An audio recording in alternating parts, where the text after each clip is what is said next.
Hey fam, welcome back to our channel. In the video Yamaha FZ125cc வந்து அப்கமிங்ல launch பண்ண போறாங்க. Yamaha என்னடா சொல்ற, FZ ல 125cc அப்படி நிறைய பேர் கேப்பீங்க.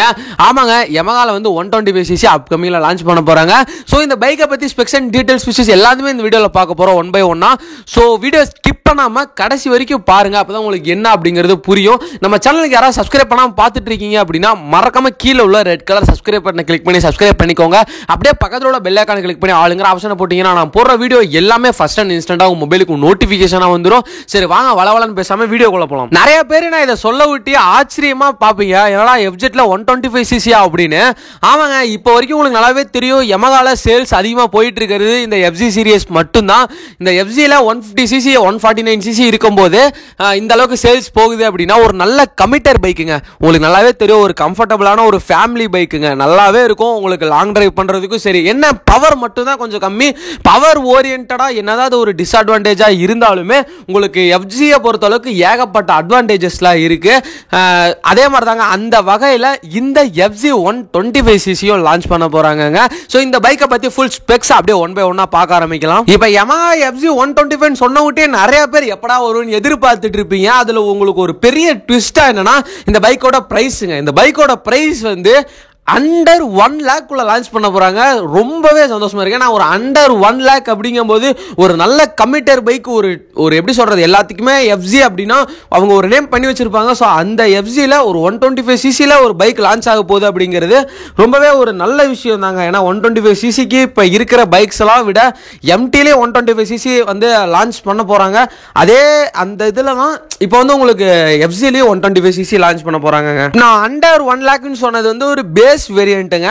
பட் வந்து உங்களுக்கு டாப் எண்ட் வேரியன்ட் அப்படின்னா ஒரு 1,10,000 to ஒரு 1,20,000 வரைக்கும் எக்ஸாம் பிரைஸ் இருக்கலாம் உங்களுக்கு டாப் எண்ட் வேரியன்ட் அப்படிங்கும்போது. இந்த பைக்கோட இன்ஜின் ஸ்பெக் அப்படின்னு பார்த்தீங்கன்னா 124cc சிங்கிள் சிலிண்டர் உங்களுக்கு ஏர் கூல்டு இன்ஜின் தான் இந்த பைக்ல உங்களுக்கு அவைலபிளா இருக்க போகுது. இந்த இன்ஜின் ப்ரொடியூஸ் பண்ணக்கூடிய பவர் அப்படின்னு பார்த்தீங்கன்னா 11.7 ஹார்ஸ் பவரும் 10.8 நியூட்டன் மீட்டர் டார்க்கும் இந்த இன்ஜினால ப்ரொடியூஸ் பண்ண முடியும். இந்த இதில் அடுத்து ஒரு பெரிய அப்டேட் அண்ட் அட்வான்டேஜஸ் அப்படின்னா உங்களுக்கு 5 ஸ்பீட் மேனுவல் கியர் பாக்ஸ் கொடுக்க போறாங்க. நம்ம எல்லாத்துக்குமே நல்லாவே தெரியுங்க, உங்களுக்கு 125cc ல 5 ஸ்பீட் மேனுவல் கியர் பாக்ஸ் அப்படிங்கும்போது உங்களுக்கு டாப் அண்டும் சரி இனிஷியல் பிக்கப் வேற மாதிரி இருக்கும். அதோட மைலேஜ் ரொம்பவே அதிகமாக கிடைக்கும். ஸோ அதே தாங்க இந்த பைக்ல உங்களுக்கு 5 ஸ்பீட் மேனுவல் கியர் பாக்ஸ் பயன்படுத்தி இருக்காங்க. ஒரு இம்பார்ட்டன்டான விஷயம் என்ன அப்படின்னா, இப்போ உங்களுக்கு நல்லாவே தெரியும் FZ version 1 version 2 version 3 version 4 எல்லாமே.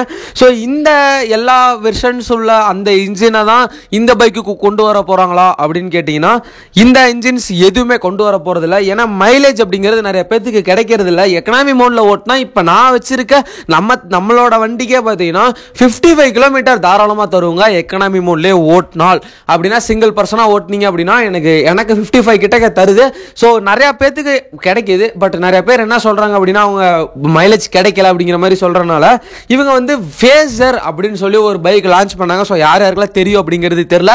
ஃபேசர் அப்படிங்கிற அந்த இன்ஜின் பிளாட்ஃபார்ம்ல இருந்து இந்த Yamaha FZ125cc வந்து கொண்டு வர போறாங்க. என்னதான் FZ வந்து ஒரு பர்ஃபார்மன்ஸ் ஓரியன்டான பைக்கா இல்லாம இருந்தாலும் உங்களுக்கு ஒரு family comfort and mileage oriented பைக்கா தாங்க கொண்டு வர போறாங்க இந்த பைக்கையும். சரி, இப்ப இருந்து ஆல்ரெடி பைக்கே தெரியும். நம்ம பைக்குக்கே பார்த்தீங்கன்னா டாப் எண்ட் அவ்வளோக்கா இல்ல, ஒரு 128 to 130 போகுது. பட் நம்ம எந்நேரமும் 120ல ஓட்டிட்டு போறது கிடையாது. சரிங்களா, நம்ம வந்து எக்கனாமி மோடு 60 to 70 அந்த அளவு தான் மெயின்டைன் பண்ண போறோம். என்ன பொறுத்தளவுக்கு எனக்கு பர்ஃபார்மன்ஸ் தேவை கிடையாது. எனக்கேற்ற பர்ஃபார்மன்ஸ் அதுல இருக்கு. நான் எவ்வளவு பர்ஃபார்மன்ஸ் எதிர்பார்த்தனோ எனக்கு அந்த பர்ஃபார்மன்ஸ் போதும். ஏன்னா வெரைட்டி நான் ஓட்ட போறது கிடையாது பைக்கை. பட் ஃபேமிலி கம்ஃபர்ட் என் பைக்ல வேற மாதிரி இருக்குங்க. அதாவது FZ-ல வந்து வேற மாதிரி இருக்கு. ஸோ உங்களுக்கு மைலேஜும் சரி ஃபேமிலி கம்ஃபர்ட் எல்லாமே பைக்ல நல்லா இருக்குங்க. ஸோ ஓவராலா இந்த பைக்கை பத்தி எல்லாமே சொல்லியிருப்பேன் அப்படின்னு நினைக்கிறேன். ஸோ இந்த பைக் மார்க்கெட்டுக்கு வந்துச்சு அப்படின்னா யார் யாரெல்லாம் வாங்குவீங்க அப்படிங்கிறத கமெண்ட் செக்ஷன்ல கமெண்ட் பண்ணிருங்க. FZ ஃபேன் யாராவது இருந்தீங்க அப்படின்னா இந்த வீடியோக்கு ஒரு லைக்கும் பண்ணி விட்டுருங்க. ஓகே ஃப்ரம் நம்ம சேனலுக்கு யாராவது புதுசா இருந்தீங்க அப்படின்னா கீழே உள்ள ரெட் கலர் சப்ஸ்கிரைப் பண்ண கிளிக் பண்ணி சப்ஸ்கிரைப் பண்ணிக்கோங்க. அப்பதான் நம்ம போடுற வீடியோ எல்லாமே இன்ஸ்டன்டா நோட்டிபிகேஷன்ல வரும். லவ் யூ கைஸ், அடுத்த போற வீடியோல பார்க்கலாம்.